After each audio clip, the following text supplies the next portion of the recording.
Okay, so like this is the second time I'm trying to record this, so I'm not recording it again. Uh so life update. This is I forgot what I call this series. It's just like wasn't it like 3 a.m. thoughts or something? I can't remember. I think this is episode like 7 or 8 or something like that. I haven't done one of these in a long time. Anyways,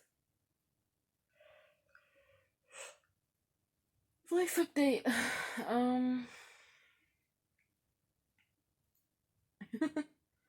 I broke up with the guy who I thought I was gonna marry.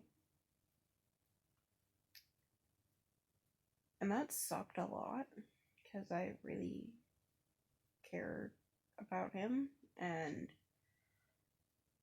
it's strange because, like, I have no ill will towards him. And, like, I guess we left on good terms, but, like, I'm not used to that. So, like, it's fucking with my head. Um, I'm also kind of like, I'm wait a second.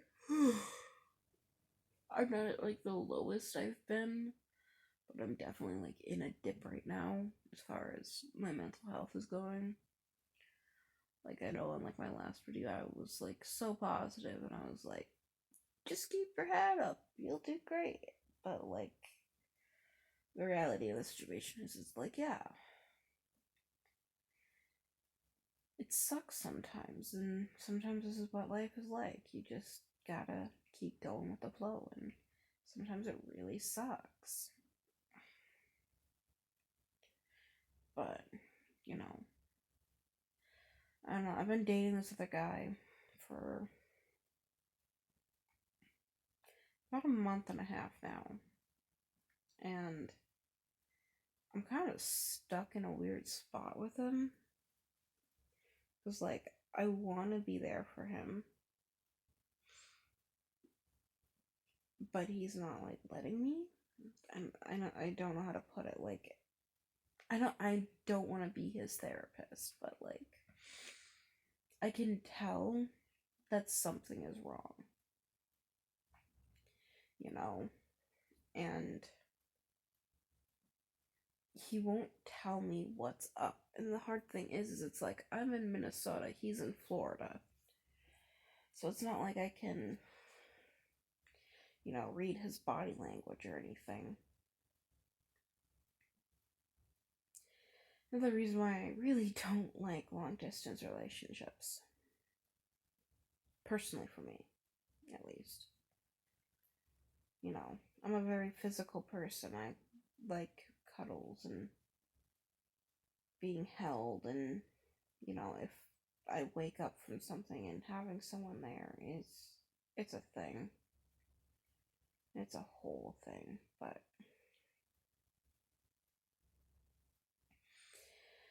anyways, so I guess I should explain why I haven't done one of these in a while. I started to take a lot of melatonin, like an unhealthy amount of melatonin, so that I could sleep. And I was sleeping for a while, and then I went to a psychiatrist, and he told me that I was being dumb with how much I was taking and suggested I take Benadryl. Well, the Benadryl stopped working about last week. So, I'm kind of back at square one with sleep. And it sucks because, like, even when I do sleep, it's just all nightmares and night terrors. And I think I've been experiencing sleep paralysis. Like, not like a crazy amount, but like, there was one instance where, like, I had just fallen asleep, sort of, and I woke up and I couldn't move. And I just had this feeling of dread over me. Like, I didn't see anything, but it was just dread. And I don't know. I need to clean my room really bad. Like, it's bad. Like, one of these days I'll, like, actually film what it's like to have, like, seasonal depression. Or, like, seasonal mood swings and show my room, maybe. But, it's. This year is definitely not going as well as last year did in the beginning. You know, like last year I was very hopeful because I was, dating that guy and things were going well and things were starting to look up and, well, that's how the universe works. It gives you hope before teaching you another lesson.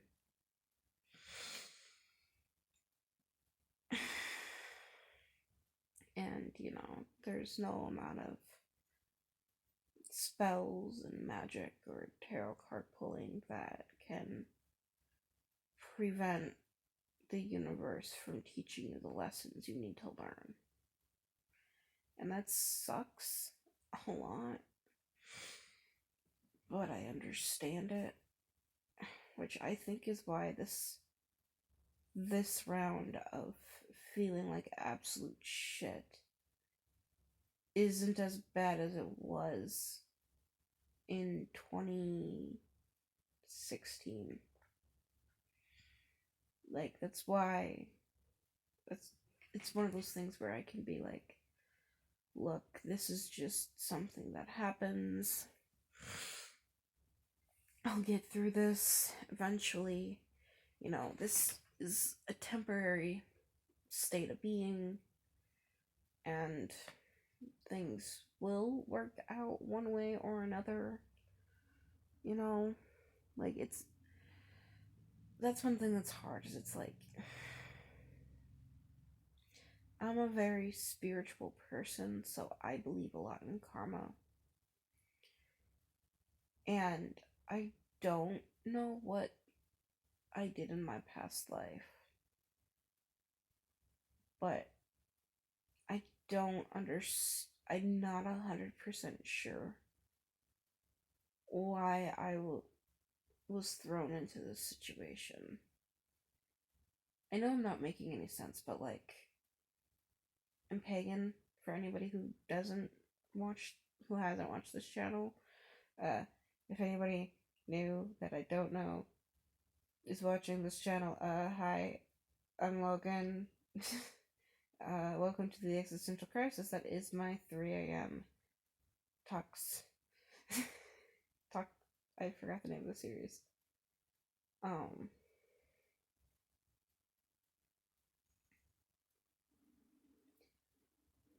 But anyways, so with me being pagan,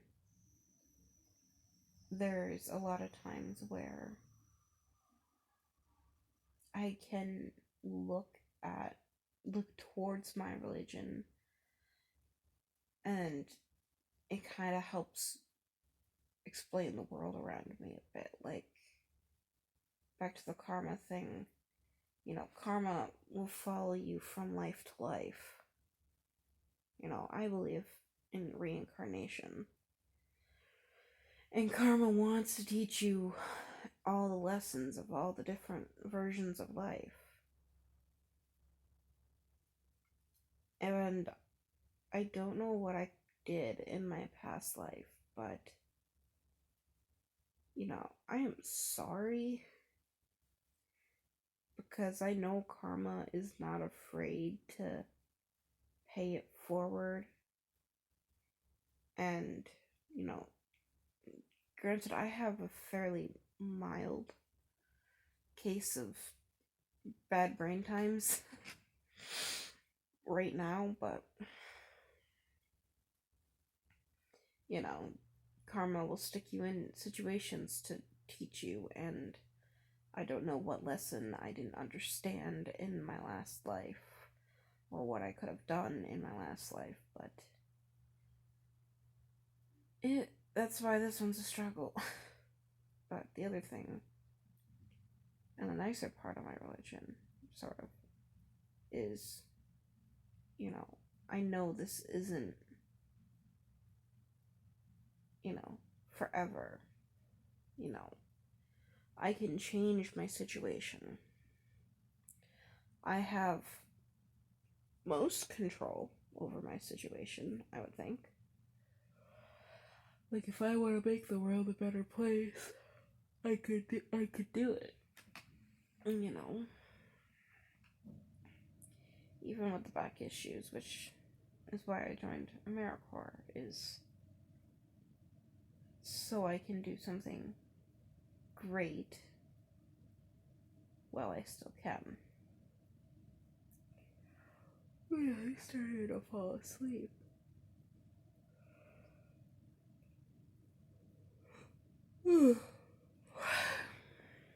But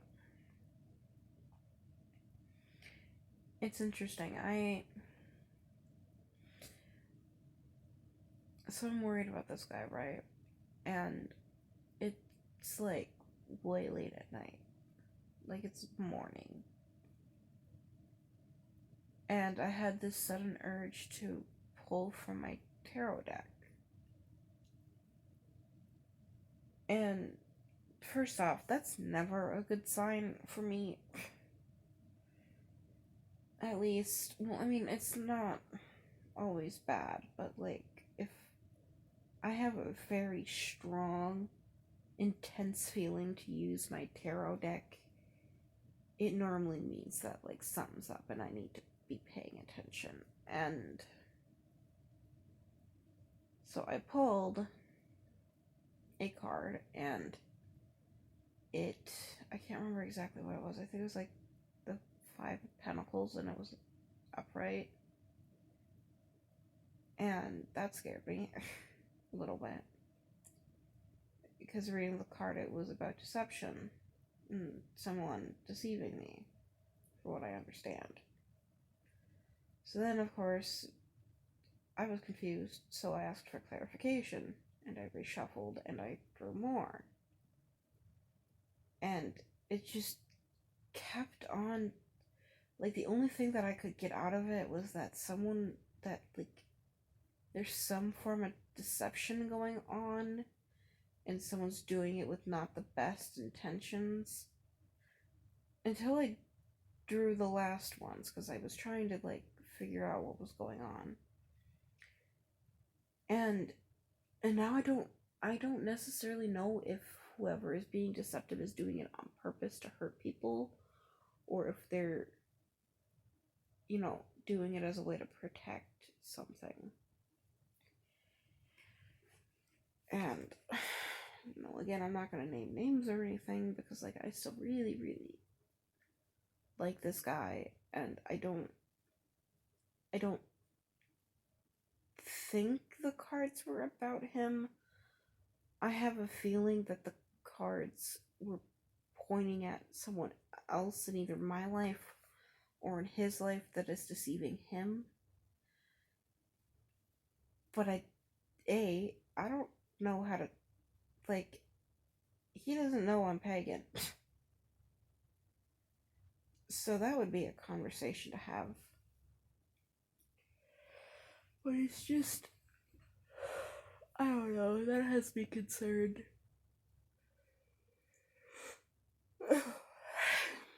Because I tend to believe my tarot.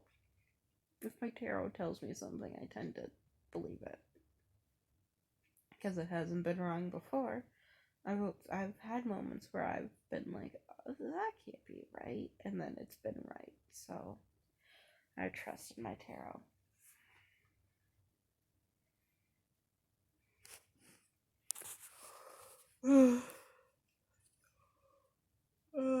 Okay.